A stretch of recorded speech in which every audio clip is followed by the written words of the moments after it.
Hello, my name is Opal Singleton, and I'm the president and CEO of an organization called Million Kids, millionkids.org. We have spent the last 15 years dedicated to keeping kids safe from predators. So you can follow us. You can follow us at millionkids.org or on Facebook at Million Kids Supporters.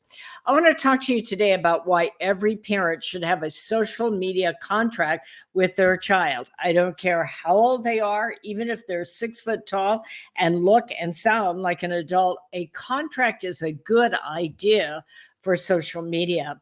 Let's face it, everybody wants to be online, but is it really safe? And the answer is probably not, and getting less and less safe every day, it seems like. Beginning 2020, our world experienced a technology transformation unlike anybody has ever seen before at any time in history. What happened is the entire world became connected by 5G high-speed internet, and it changed absolutely everything. Now there are over 5 billion people online. That means that for the first time in history, our kids can reach the entire world, but the entire world can reach our kids. That is exciting, and that is also a bit terrifying. This generation of young people will have access to more information than any generation in history, but they will also have more opportunity to be exploited. So, how do we deal with this as parents and grandparents? You see, one of the big changes is that we now have mass audience live streaming. What do I mean by that? Well, in the old days, we're on Facebook. We have 45 friends. We know who they are. We friend them and we unfriend them. But now we have mass audience like streaming, like TikTok and Roblox and Fortnite and like that. And so what is happening is when our kids go online and they post a video, it literally goes out to millions of followers.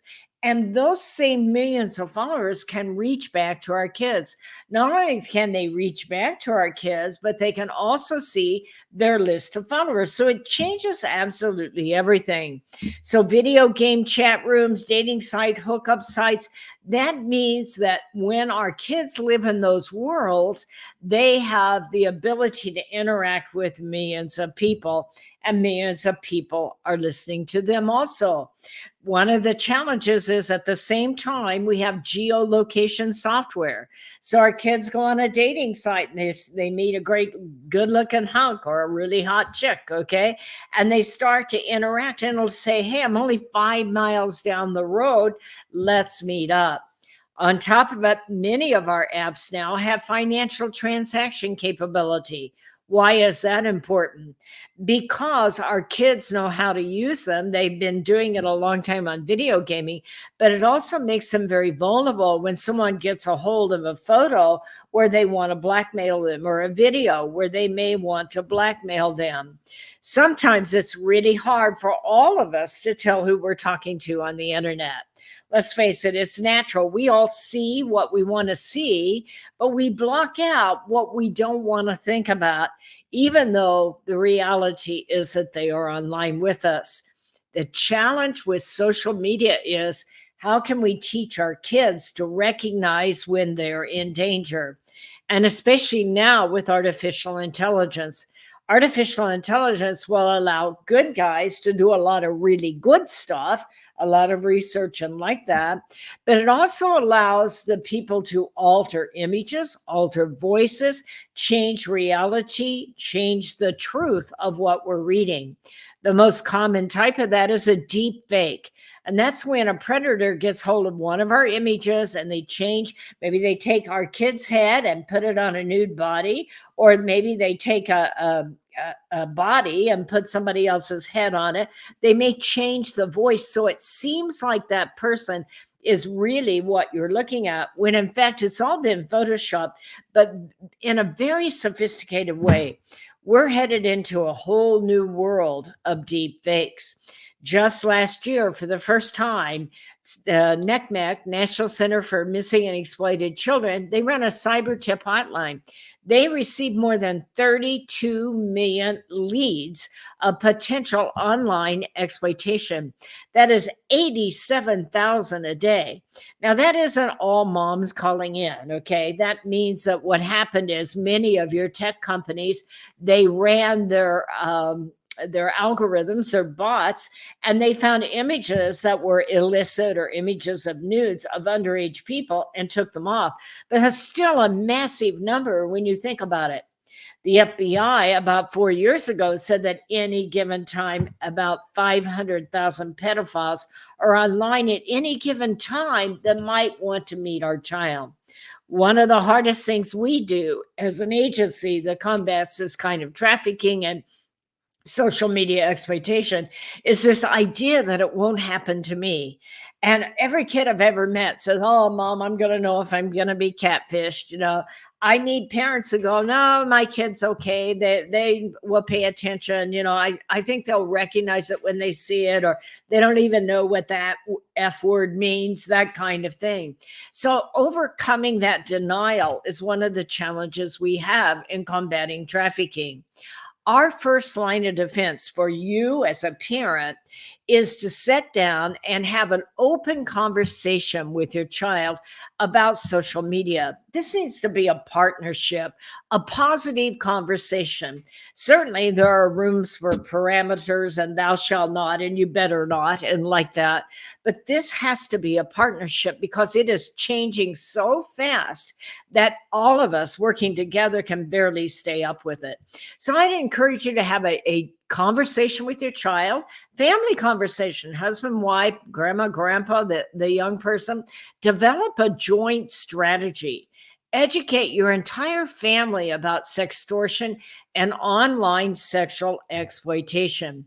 I'd encourage you to create a password for the entire family.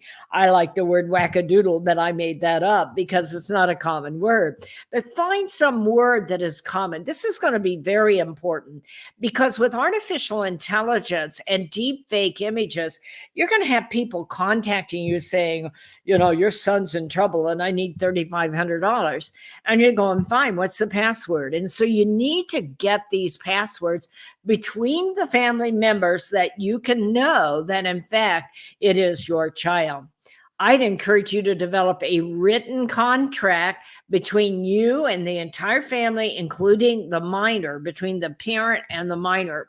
I'm going to give you some suggestions of what you might want to put on that contract. Number one, every app that the young person has on their device, a parent will have the same password, and they'll have the same app, and they will share the passwords so that you can see if the young person is getting in trouble or doing something that might be dangerous. And that doesn't mean that at every turn you grab the phone and say you're grounded. No, it's a thing about, when you do this worries me because I see this kind of potential. What do you think? This person's saying that online. Do you think that could be dangerous? And you can have these open conversations. It really is about working together as a team to keep everybody safe online in a very fast changing world. Share with your young person that if they use a vault app to hide their other apps, that they will give you the password. The most common one of those is a calculator. And a lot of people use the calculator to hide the other apps just for their own security or because they want privacy. But if you see that your child has put a vault app on their phone, you simply say, I need the password so that I can use it. If they're not willing to give you the password, then you have a warning sign that maybe you need to take a different action. Number two, get an agreement that they will not post or send anything that will cause them or their family embarrassment. That includes nudes, that includes any kind of sexual images, that includes language, all kinds of things, that they will never post anything that will cause you or the family embarrassment, because that is the quickest way to become a victim of sextortion or blackmail online. If someone is asking for a nude, that you will agree that they will never put a nude or an illicit image online. Share with them anybody. I don't care how cute they sound. If anybody wants your nude, They are not your friend. And we need to talk about that. I'm going to make a new video about where nudes go and why you don't want them on there. But usually this happens in a video game chat room or late at night when your kind of defenses are down. And a lot of times it'll look like a young, hot 14-year-old girl. And this guy says, oh, what the heck? And he's in a moment of panic, he sends it. Stop. Anyone who wants a nude of you or an illicit image of any kind, video or whatever, we're going to agree they're not your friend, because once it goes online, you can never get it back. And that's when the blackmail often starts. Number 3, you have an agreement that they'll never sneak out and meet up with someone they met online. And if someone tries to meet up with them where they live, they will tell you about it. This is the most dangerous thing a young people can do in these cases.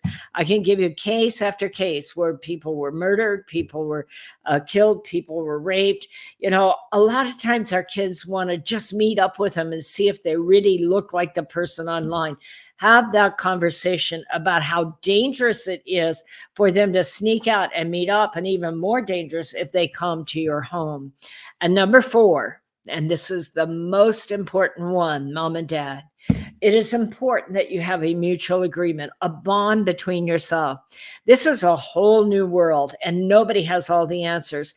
Every one of us at some point can become a victim of sextortion. So if they find themselves in trouble, that they will trust you enough, that they won't panic, that they won't blame themselves, they won't feel like they're ruined, that they will trust you enough to come to you and share it so that together you can find a resolution.